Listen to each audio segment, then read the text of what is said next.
this video, I will tell you how I got from a simple PM without any tech background to Chief Product Officer in less than 5 years. We would look at ways to shorten your product management journey to the top and highlight the key steps and tips that skyrocketed my career and will do so to yours. I will share the most valuable insights and lessons I learned, and hopefully they will be effectively applicable to your product path. If you want to become a product exec, first thing you need to do is researching the product management trajectory or path. There are many ways how you can get to the top. However, the product management career is very versatile and it could be in different areas. That's why it's important to research different product management paths and also look around and see how other people achieve them. It would be worth reading some biographies of other product execs and also people that maybe inspire you already and see exactly how they started and which was the field they specialized in. And this thing goes directly into my second point, which is specializing in a product management focus area. This could either be more customer-centric or more technical, so you would either choose UX or tech. This usually happens at the beginning of one's career, so if you're watching this now, most probably you are already specialized or at least you've tried both. Nevertheless, as a good CPO, I do believe that you need to know both, but you have to have your specialization. So if you choose one of them and try to focus on them more specifically, this will give you better and quicker growth. I also observed that if you specialize in one or a few tech streams, that also significantly helps and fosters your growth. This could be either app development on iOS and Android or creation of portals and anything that's more heavily tech and backend related. It also could include AI, which is now really popular, and I think if you get into that now will probably show you more benefits in the future. However, besides choosing your tech streams, I also believe that you have to specialize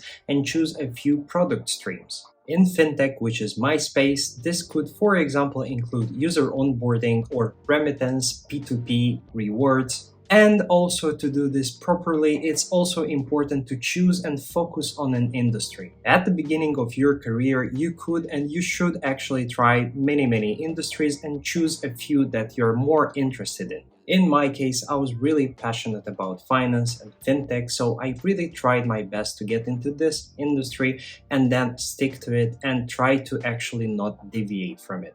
Yet before choosing and sticking to this field, you actually have to try many other things, and that's exactly leading into my next point of jumping roles and companies. This is not only important if you want to just try many other industries and fields and so on, but it's also for your benefit of actually growing faster and getting to that top tier level. Nowadays, everything moves very fast, and if you actually just stick to one company, you might end up spending lots of years without any proper raises and moves into the ranks. That's exactly why if you switch companies or roles, you will actually not only make your journey quicker and faster, you will also get higher increases in your salaries and compensation packages. In my opinion, I would advise you to actually jump maybe once in a year or 2 years, because that's actually the period of time needed for you to accommodate to a role and a company and develop the necessary skills to move forward. If you want to advance to the top of the ladder in the product management world, you need to somehow prove that you are worth it. That's why my next tip is to actually ask and deliver products with higher impact. Only by working on high-profile projects you will be able to set yourself apart and highlight your value to the company. You could show it by building a really strong team from scratch or just delivering a very innovative product from scratch as well. Yet you can also get on a sinking legacy project and reignite it and show everyone that you are worth something.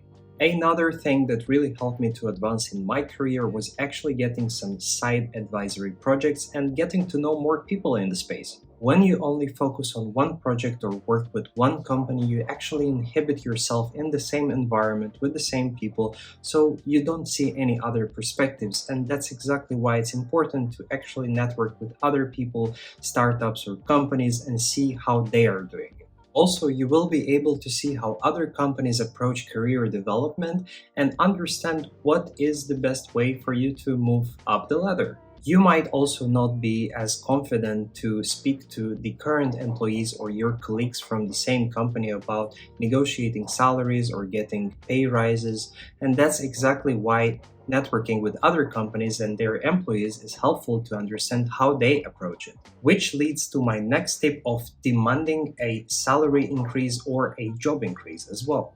The truth is, if you want to increase your seniority in this career, you actually have to demand sometimes what you want and what you are worth, because no one else will do this for you. And you don't want to wait for the next review or performance review, how they call it in big corporations, to actually get that increase. You might actually want to do it quicker. That's why first it's important to build your worth and desirability in front of your own company, so they are able to actually increase and prove to their seniors why they are giving you this pay rise. This is why my next tip is to make yourself desirable. And that's very important, as this is the only way how you will advance to the top tier ladder much faster. And by that I mean not only in your own circle but also outside. Maybe do some blogging on LinkedIn or even make some videos like I do and build your brand, and that's how you will be noticed by some other startups or maybe